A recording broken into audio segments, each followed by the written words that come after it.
Kent is chinking our living room in our house. Kent, what's your ratio, your mixture for your chinking? What do you use? I use 3 parts sand, 1 part cement, and 1/2 part lime, hydrated lime. The sand we're using comes right out of the Bartahatchee River bottom. Which possibly could have been used originally in this house. Exactly. They would have had... We're in Detroit, Alabama, and the Bartahatchee River is nearby. Our house was built in 1844, according to county records.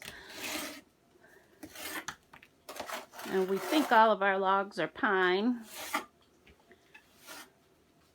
And our house is a 2-pen dog trot, half story. Is that correct? 1.5 1.5 story. We have 2 large rooms upstairs that are big enough for bedrooms, tall enough for bedrooms, but you do have the pitch of the roof and the ceiling. Tell us what else we did there, Kent, with the wire and the screws. Well, we put some insulation back here, and then we put some wire, mesh wire, lathing, cut to fit. And then to hold it in, a lot of it holds in itself with its own little, the tips of the wire. But to kind of help some of it, I put some screws. A lot of people use nails, something just to where a big chunk doesn't fall off all on its own. I'm probably putting this on a lot thicker than a lot of people, but that's just the way it's working for us. This may not be the exact way to do it, but it's working. These are interior walls, so they're not having to be weatherproof as far as water draining off and stuff. But I'm trying to do it like you would, have it tapered where the water would run down, hit that, and fall off instead of going behind a log. Tell us about the joining of the logs in this house. The logs were all hand hewn out of pine trees, probably vary from about 14 to 18 inches tall, about 6 inches thick. They're all notched on the corners with a hand notched with a half dovetail notch. Kind of a classic. You can't quite tell it from this corner. You'd have to see it from the other side, but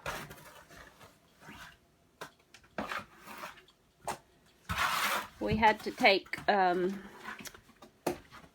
actually we didn't have to take off. Somebody took off like 1970s, 60s paneling from on top of these logs. And when we bought the house, there was planking on the walls that were placed with square head nails, so we know they were probably put up pre-1880. These logs never have been chinked. This log cabin was just built with logs for the framing. And they had some batting boards, we can tell at times. There was no chinking in here unless it had been removed over the years. They could have had moss and leaves and what have you. But these logs were whitewashed, and we could see a batting board was over this maybe originally, because they had the whitewash, and then you could see the little gap where the batting board was. Yeah, we have scrubbed these logs pretty well, but you can still see a little of the shadow of the whitewash paint that was once on them. A lot of these big gaps, I'll have to come in and put a second coat to get this mortar to hold in here good. It'll dry out. It'll dry out a lot lighter. I'm using a white mortar mix. I think it's an ivory, some sort of ivory color. I forget the name of it. Had to get it at the brickyard versus like a Lowe's or somewhere would just have a gray, which I like the light color. Once it dries out, it's really white.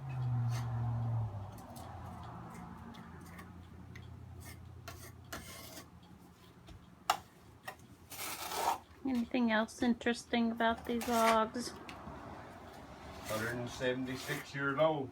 173 now. 173 years old. Something we think's interesting, and we'd love to know what they were for, are these drilled holes, hand-drilled holes, that are different places in the logs.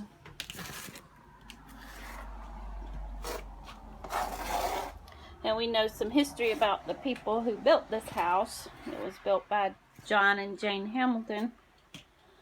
And John Hamilton fought in the Civil War and died of injury or illness in this house that he got while fighting. Apparently he was brought back here when he was ill and died here. So really he only lived in this house for about 20 years after he built it.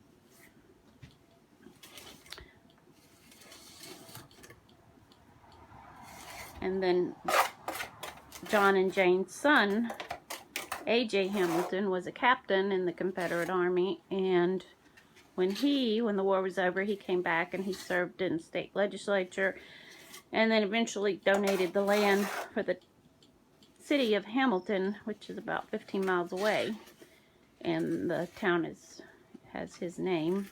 It's Hamilton, Alabama. And his house is actually also preserved in Hamilton, the Hamilton Sullen's house, I believe it is. Chinking is not our most fun thing to do. It's tedious and time-consuming and messy, and definitely not my favorite. Not a fun thing to do. You have to just become zen with it and just take it little by little, and you can see that it's really messy. It drips and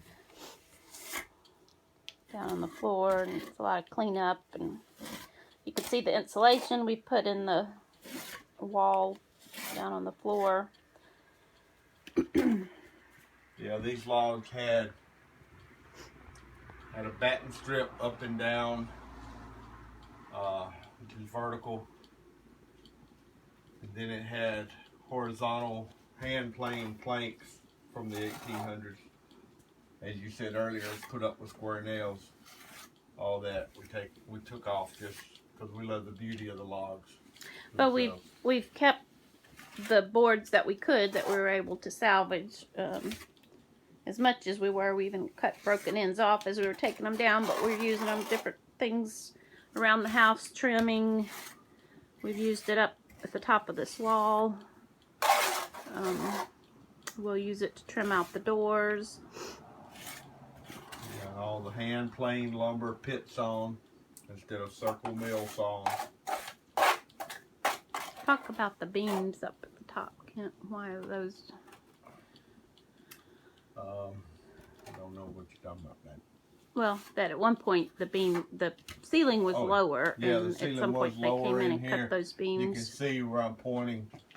Every couple of foot there would be these notches, and they correspond on the other side.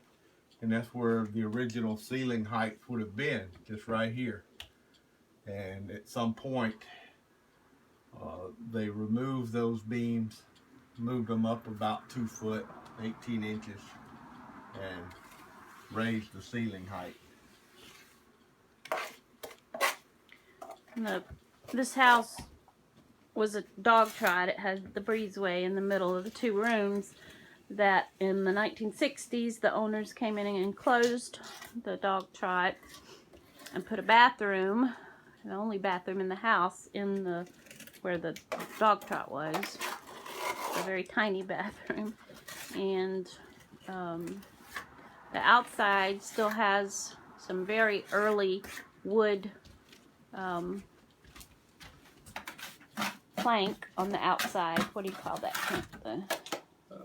Kind of a shiplap siding. Shiplap siding but over top of that, also in the 60s, sometimes someone put aluminum siding on the house. And we've decided not to take off the aluminum siding on the rest of the house because it's such a good quality product. It's protecting the house. So we're going to leave that on, even though we know there's some beautiful wood underneath.